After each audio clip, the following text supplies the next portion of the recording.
नमस्कार साथियों। UPPCS prelims 2024 exam आपका कंप्लीट हो चुका है और अब जो बच्चे हैं जो मेंस लिखने वाले हैं और जिनको लगता है कि संभावना है या कट ऑफ के काफ़ी नज़दीक हैं, जिनको लगता है कि वो जो आगामी जो मुख्य परीक्षा आयोजित होने वाली है उसमें वो भागीदारी अपनी करेंगे, तो उस दृष्टिकोण को रखते हुए, ध्यान में रखते हुए कुछ मेंस में क्या रणनीति अपनाई जाए, मेंस में वो कौन से तरीके या किस तरीके से हम पढ़ाई करें जिससे हमारा मेंस जो है क्लियर हो सके और हम इंटरव्यू स्टेज तक पहुंच सकें। उसके लिए हम यहाँ पे 4-5 बिंदुओं पे बात करेंगे जिनको अपना करके आप मेंस में एक अच्छा स्कोर प्राप्त कर सकते हैं। जैसे आप देखें, अगर अभी तो अभी प्रीलिम्स का आपका रिजल्ट अभी नहीं आया है, तो आपको ध्यान देने की ज़रूरत है कि जब तक आपका प्रीलिम्स का रिजल्ट नहीं आता है तब तक आपका पूरा पूरा ध्यान ये होना चाहिए कि आपका जो सिलेबस है वो अधिक से अधिक सिलेबस कवर हो जाए, क्योंकि जाहिर सी बात है कि जो बच्चे प्रीलिम्स क्वालिफाई कर रहे हैं और मेंस लिखने के स्टेज तक पहुंचने वाले हैं, संभावना है कि वो मेंस लिखेंगे,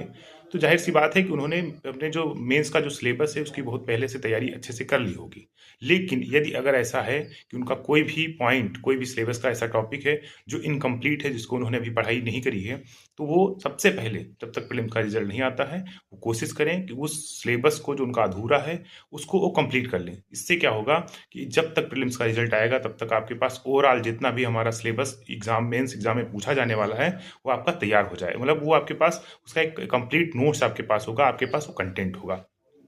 तो पहला जो तरीका है वो आप अपना जो भी कंटेंट है, जितना मेंस में सिलेबस में दिया हुआ है, उस अपने कंटेंट को आप स्ट्रांग कर लीजिए, उसको कंप्लीट कर लीजिए, ताकि जब तक प्रीलिम्स का रिजल्ट नहीं आता है।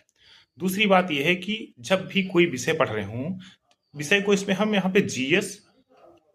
और यूपी स्पेशल और एसए और हिंदी 3 पार्टों में हम यहाँ पे मेंस के जो पूरे पेपर जो आपके 8 पेपर हैं उनको मैं 3 पार्टों में डिवाइड करता हूँ। एक जो पहला पार्ट है आपका, जिसमें मैं एसए और हिंदी को रखता हूँ, दूसरा पार्ट है जिसमें जीएस के 1 2 3 4 पेपर को रखता हूँ, और जो तीसरा पार्ट है इसमें 5 और 6 पेपर को रखता हूँ जीएस को, जो यूपी स्पेशल के हैं। तो इसके लिए ये तरीका होना चाहिए कि जो आप जीएस जब भी पढ़ें तो आप देखेंगे, जैसे आप हिस्ट्री फर्स्ट पेपर में आप हिस्ट्री पढ़ रहे होंगे, तो उसके साथ साथ यूपी की जो हिस्ट्री है सिलेबस की, उसको आप क्या कर सकते हैं, एक साथ में पढ़ सकते हैं। जब उसकी हिस्ट्री पढ़ें तो इसमें इसकी भी हिस्ट्री आप पढ़ लें, तो काफ़ी कोरिलेशन मिलेगा, काफ़ी आपको समरूपता देखने को मिलेगी। इसको आप कर सकते हैं। तो इस तरीके से जीएस और यूपी स्पेशल को आप इंक्लाइन कर सकते हैं। इसके अलावा